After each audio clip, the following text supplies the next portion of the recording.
सीता राजा कैलासीचा राजा शंभो कैलासीचा शंभो कैलासीचा कैलासीचा राजा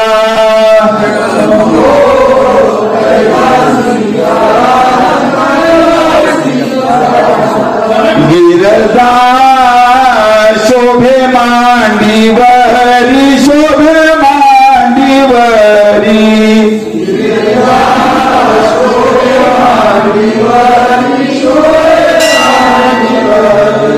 I saw रावणी अभाव रावणी अभाव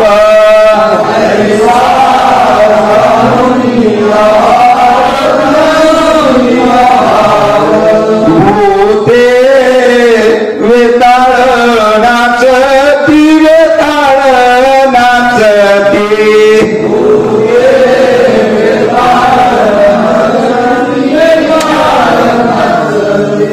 शंभो कैलासीचा राजा कैलासीचा राजा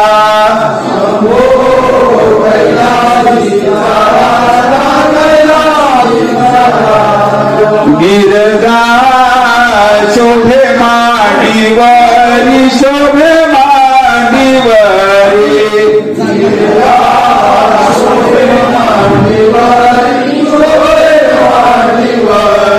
महाराजांचं आवडतं भजन.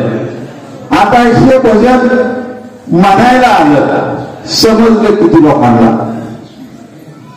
समजलं समजलं समजलं का?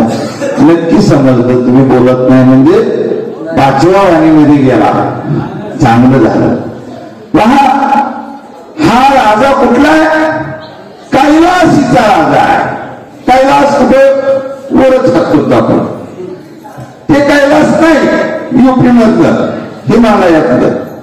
अरे आपला हिमालय हा आहे. आपला हिमालय तळापासून वर आहे आणि कैलास पर्वत हा कैलासाचा राजा आहे. आणि हा राजा याचं स्वरूप कसं आहे?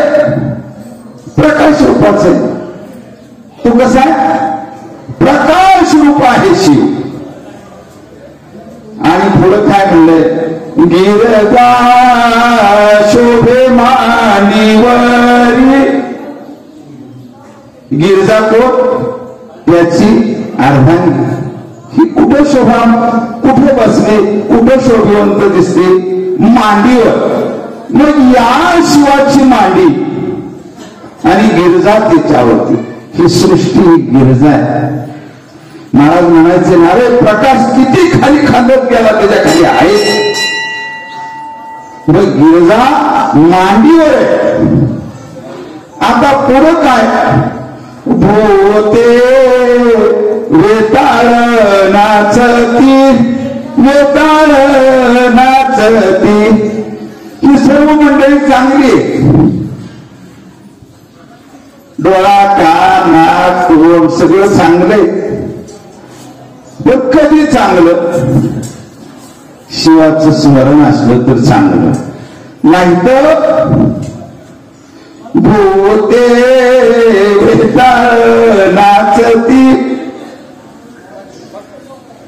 जर त्याचं स्मरण नाही केलं, कारण हा वेताळ सुद्धा शिवाबरोबर गेला होता लढायला. वेताळ कोण? हा अहंकार, हा अहम. त्याला वाटलं ना, माझ्याकडे एवढं सैन्य आहे, हा एकटा काय करणार आहे? अरे बाबा, मी एकटा कसा आहे हे अजून तू अनुभवलं नाहीस. आणि मग त्या युद्धामध्ये जसं आपल्यामध्ये सुद्धा ते युद्ध चाललंय, अजून सुद्धा आपण मान्य करत नाही. आपण अजून सुद्धा मान्य करत नाही का? मी कोण आहे? मी देह आहे. महाराज काय म्हणले? अरे तू देव आहेस, तू देह, हे देह तुला साधन दिले, तू देह नाहीस. महाराजांनी सोपं करून सांगितलं. पण अजूनही आपण म्हणतो, पण वागणुकीत आपल्या येत पहा आपली गडबड चालली का नाही. आता महाराज काय म्हणणार, तेव्हा क्षणभर थांब. अरे तुझा श्वास सुद्धा थांबला एक क्षणभर. तुझ्या जवळ जो श्वास नासागी वायू चाललाय ना, आज बाहेर येतोय, तो कुत्र्या मांजरासारखा नाही चालला. केलंय सगळं वेगळं स्वरूप आहे, याला माप आहे. आणि हे इतकं एक सुंदर असं सूत्र भगवंताने आपल्या देहामध्ये, आणि हे साधू संतांनी ओळखून सर्व गाळून चाळून मळून सगळं पक्व करून आपल्याला महाराजांनी दिलं हातात. अरे महाराज एवढंच नाही, अरे ध्यान ठेव, अरे ध्यान ठेव, कुठे तुझं ध्यान. एखाद्याला असं वाटायचं, मी आता बऱ्याच वर्षांना आलो, आता महाराज मला ओळखतील का. पण महाराज अंतरीचा भाव, तो चित्र आला त्याच्या मनात उठले, त्याच वेळेला त्याचं नाव घेऊन बोलवतात. आणि मग अरे बाबा माझं सगळीकडे ध्यान आहे, तुमचं ध्यान नाही, त्याला मी काय करू. सूर्य सर्वांना पाहते, सूर्याला पाहतात किती लोक. आता तर सगळी सूर्यवंशी, पाहण्याची वेळच संपून गेली. पाहू शकतो आपण कधी, सूर्य उगवत सकाळच्या प्रहारात, त्याच्यानंतर नाही आपण पाहू शकत. तरी त्याला आपली संगत सोडली नाही, पण आपण मात्र त्याच्या संगतीमध्ये सर्व आपला लाभ करून घेतो, पण त्याला मात्र ओळखत, त्याला दर्शन मात्र. म्हणून महाराज म्हणायचे, अरे निदान त्याला तरी ओळखा, हा सृष्टीचा आत्मा आहे. तसा तुमच्यामध्ये आत्मसूर्य आहे, तसा हा सृष्टीचा सूर्य आहे. म्हणून महाराज म्हणायचे, एवढी भक्ती करून घ्या. कुठली मूळ पुरुषाचा करुनिया संग, म्हणा मूळ पुरुषाचा संग, देही दर्पणे सुचता भंग,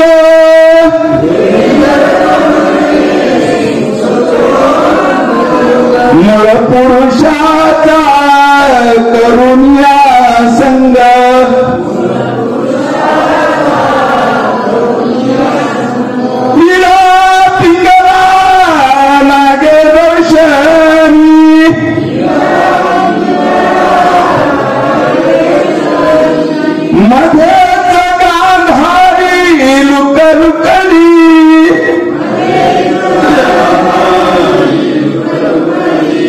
मूळ पुरुषाचा करुनिया संग,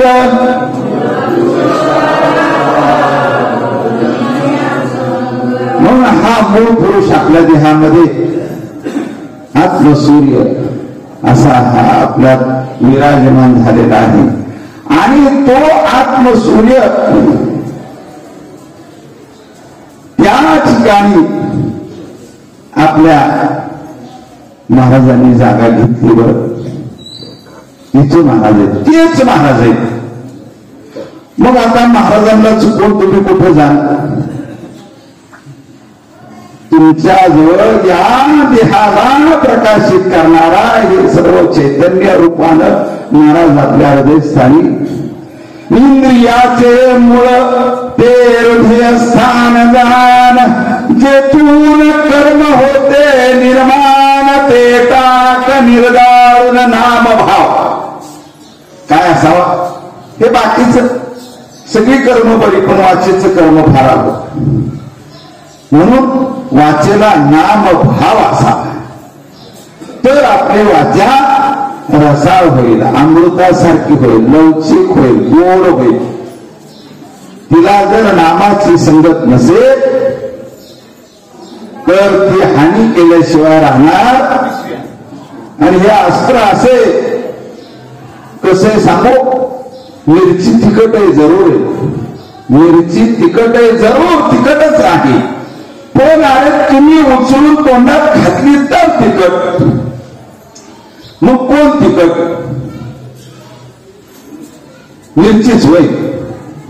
अरे तिखट होती तोपर्यंत तुझं तोंड भाजलं का? तू तोंडात घातल्यावर तुझं तोंड भाजलं. म्हणजे खरी ही तिखटाची ओळख कोणाकडे असेल. म्हणून मला राग येतो, मला राग आला. अरे तुला राग आला कुठलं? कुठं राग आला? बरं आला ते आला, नाही कळलं तर व्यक्त तरी करू नको. आल्याला कळलाय ना असं व्यक्त तरी करू नका. हा राग व्यक्त कधी होते हे काय सांगायला लागतं का? हात पाय डोकं फुटतो, अरे चुकलो एवढं करायला नाही पाहिजे तर कधी हे पार. म्हणून जर तो आलेलाच कळला, सगळ्याला कळणार आहे. कारण हे महाभारत युद्ध आपल्याला त्या हजारो 5,000 वर्षापूर्वीचं बघण्यापेक्षा आता रोज आपल्याला रामायण, रोज महाभारत क्षणाक्षणाला आपल्या देहामध्ये चालते. आणि हे पाहण्यासाठी आपल्याला विवेक जवळ दिलाय. पण आपण राहतो कुठं? ना महाभारतात ना रामायणात. आपलं जवळ चाललंय काही कुठलं रामायण म्हणतात त्याला? बंगाली रामायण. आपली काय भाषा झाली? सगळं बंगाली. त्या कोणाला काय नको काय नको, पण प्रक्रिया मात्र घडणार. म्हणून आपल्याला यातून बाजूला व्हायचं असेल तर आपल्याला या महाराजांच्या बोधावर आरुणी नाम भावा झोमती निरावयवा अक्षरासी. माऊलींचा असं म्हणत असेल, आरुणी नाम भावा. अरे त्या नामाच्या भावावर आरूढ तर व्हा. आणि आरूढ झाल्यानंतर फुगू नका, मी असाय मी तसाय. नाही, तो जो निरअवयव असा कोण आहे? नैनम छिदंती शस्त्राने न दहंती पाप. सर्व अग्नीनं जळत नाही, पाण्यानं भिजत नाही असा तो निरअवयव, त्याला झोंबा. म्हणून महाराज म्हणायचे आहे, प्रत्येक जण म्हणायला लागला आता, नाही नाम म्हणजे नेमकं कसं घ्यायचं, कुठे घ्यायचं, काय करायचं. आणि मग काय काय म्हणते, अरे ते चालूच आहे, घ्यायची गरज नाही. राधे राधे. अरे चालू नसतं तर तू तरी कशाला म्हणला असतास नाम कसं घ्यायचं. म्हणून हे चालू आहे. श्वासाला अवयव आहे का? श्वासाला अवयव, रंग, रूप काय आहे का? काय तुम्ही म्हणाल सुगंध दुर्गुण. अहो त्याच्यामुळं कळतोय. जसं या देहात तो आहे म्हणून दिसते, तो आहे म्हणून ऐकतोय, तो आहे म्हणून सर्व. तसंच याचं सगुण रूप आपल्या नासागरी, त्याचं सगुण रूप आपल्या नेत्रात आहे, त्याचं सगुण रूप आपल्या परेमध्ये आहे, त्याचं सगुण रूप आपल्या मुखामध्ये आहे गोलरूपानं. असा हा सगुण निर्गुणाचा बांधा, याची जोडी, याची मिळवणी आपल्याला करायची.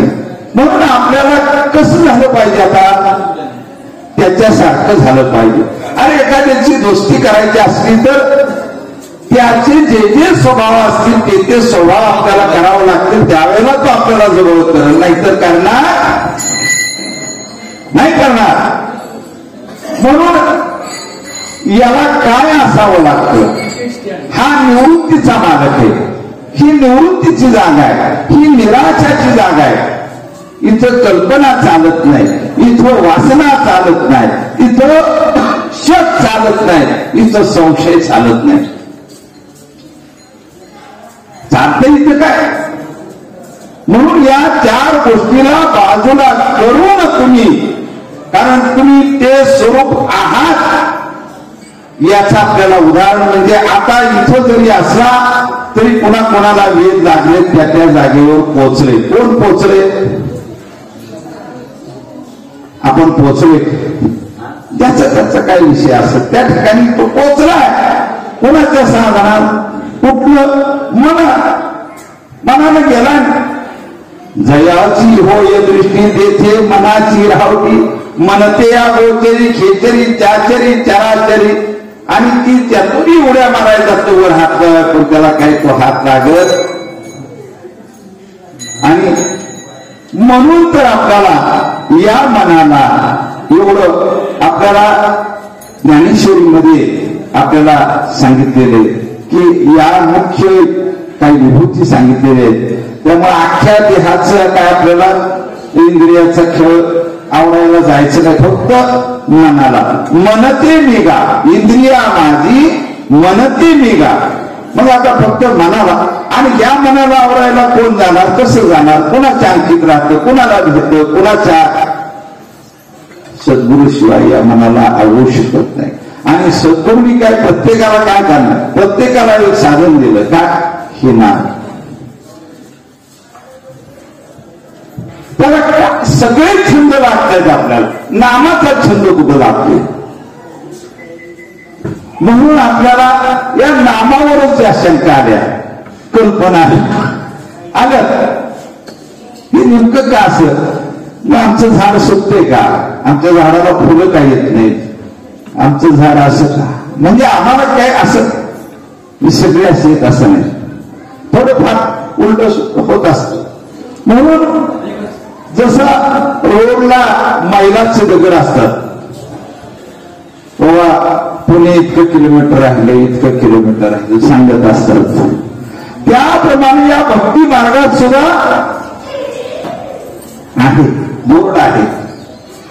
पण त्या बोर्डावर जर थांबला, कारण पुणे 15 मैल पुणे वाचले ना, म्हणून त्या दगडाजवळ पुण्याजवळच थांबला, 15 मैल पुढे चालायचं ह्याचं काय ते विसरला ना. म्हणून बाकीचे संप्रदाय या आकड्यात थांबले. महाराजांनी आपल्याला म्हणले, अरे ते नाही, ते नाही, ते नाही, जे तू म्हणतोस ते नाही.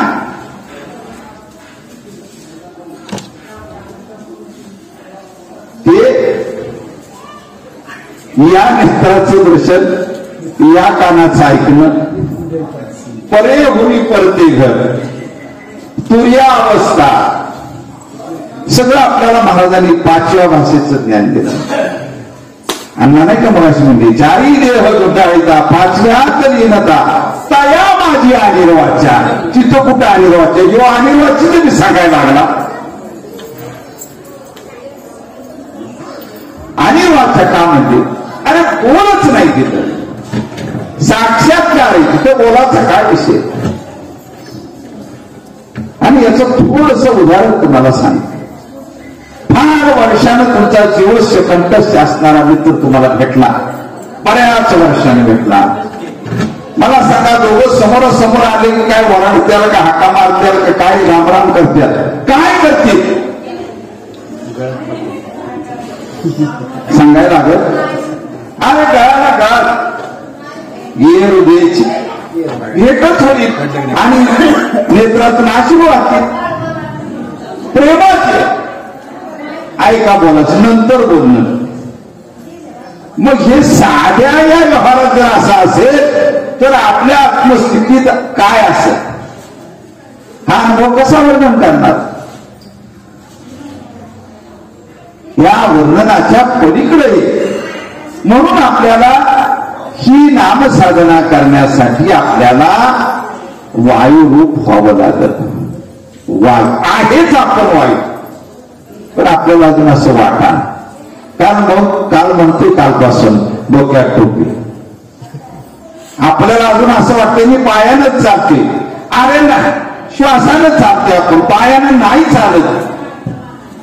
खरं का खोटं, नाही तर मडी नसती का चालली, मडी उठून बसली असते, पळायला लागली असते, सगळं असतं ना. म्हणजे चालतो आपण, चालविसी हाती धरून या, हात त्याने धरलाय. म्हणून आपल्याला त्या अवस्थेत आपल्याला राहिल्यानंतर इतकं आपल्याला सूक्ष्म व्हावं लागेल. हे सूक्ष्म आहे का नाही. मग सूक्ष्माच्या ठिकाणी तुम्ही माळ का मिरवता, सूक्ष्माच्या ठिकाणी मी कसं घेऊ, कसं करू, अरे तू घेऊच नको.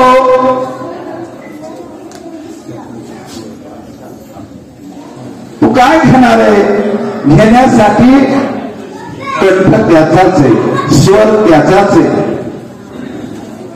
हे सगळं त्याचं भांडवल आहे ना. म्हणून आपल्या देहबुद्धीला बाजूला केल्याशिवाय आपल्या आत्मबुद्धीकडे ध्यान जाणार नाही. ही देहबुद्धी आपले जे काय प्रश्न उठतात देहबुद्धीला, आत्मबुद्धीला प्रश्न नाही करणार.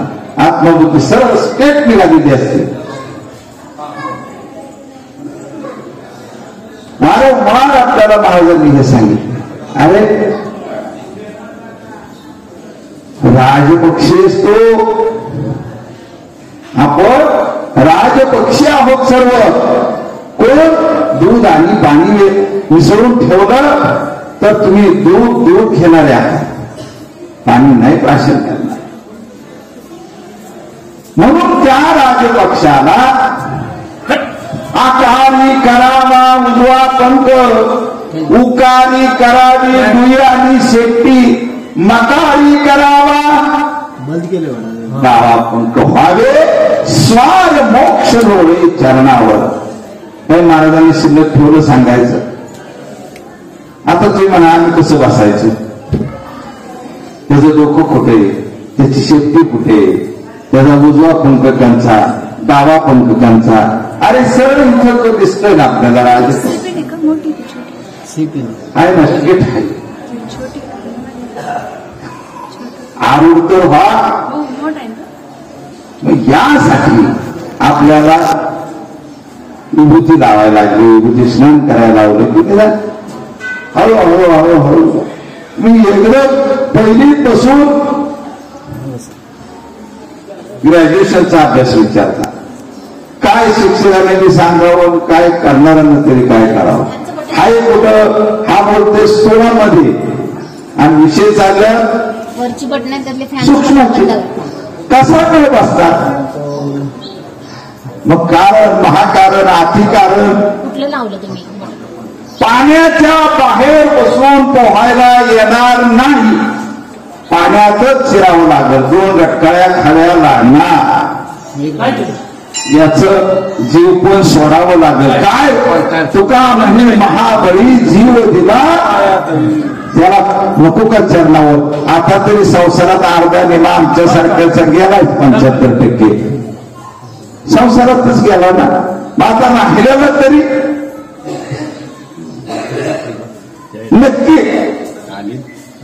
1 तास उरला खट वांगर राजा तरी सुद्धा त्याचा उद्धार झाला. मग आपला अजून कितीतरी, आपल्याला अजून कितीतरी म्हणजे एक तर म्हणतो मी जाणारच नाही, म्हणजे मी जाणार नाही याचा अर्थ ह्यानं घोटाळा करून ठेवला. अरे खरंच तू जाणार नाहीस, पण तू भूतवून राहणार. तू जाणार नाही पण काय होत असे. अरे हे साधन तुला किती वेळाचं हे साधन आहे. अरे क्षणाचं साधन आहे हे. श्वास आत गेला आणि बाहेर पुन्हा आत गेला नाही, संपलं आयुष्य, संपलं. तेवढंच आपलं आयुष्य. आपण मग सांगायला का वाढदिवस करायला तरी सगळं काय करतो. म्हणून आपण किती भाग्यवान आहोत की आज महाशिवरात्र, आणि या महाशिवरात्रीच्या निमित्तानं आपण इथं आलो. या जागेमध्ये आपली जी माऊली होती साक्षात शिव, साक्षात शिव, त्यांच्या संतीत स्पर्श, बोल सगळं काही आपल्याला मार्गदर्शन झालं. सगळं केलं का नाही? प्रत्येकाच्या डोक्यावर हात, प्रत्येकाला बोध समोरासमोर. असं इतरांसारखं नाही ऑनलाईन काचतनं दर्शन किंवा त्याचे मेन शिष्य असतील त्यांच्याकडनं बोध, असं नाही महाराजांनी केलं. डायरेक्ट. आणि कधी रात्रीच्या 12ला आला तरी तुला तो बोध दिलेला आहे. त्यांनी वेळ काळ वेळ नाम उच्चारिता नाही, दोन्ही पक्ष काही उद्धरती. अरे शिवाचं सुद्धा आपल्याला उद्धार केला आणि रामानं सुद्धा आपला उद्धार केला. म्हणून शिव रात्र आणि रामाला हा किती बोध जवळचा आहे आपल्याला. म्हणून आपल्याला या बोधावरती आरूढ होऊन आपल्याला थोडं राहिले, थोडं किती राहिले मला नाही माहित, पण माझं मला माहिती किती राहिले ते. त्यामुळं आता तरी पुढे हाची उपदेश नका करू नाश, आयुष्याचा नाश होऊन जाईल. एवढं चांगलं मिळालंय, नाहीतर धनगराच्या हातात हिरा मिळाला, मेलीच्या काळात बांधला. तसं आपण विभूती घेतली, आज माझं काम झालं पाहिजे, आज काय चाललंय का नको. महाराजांनी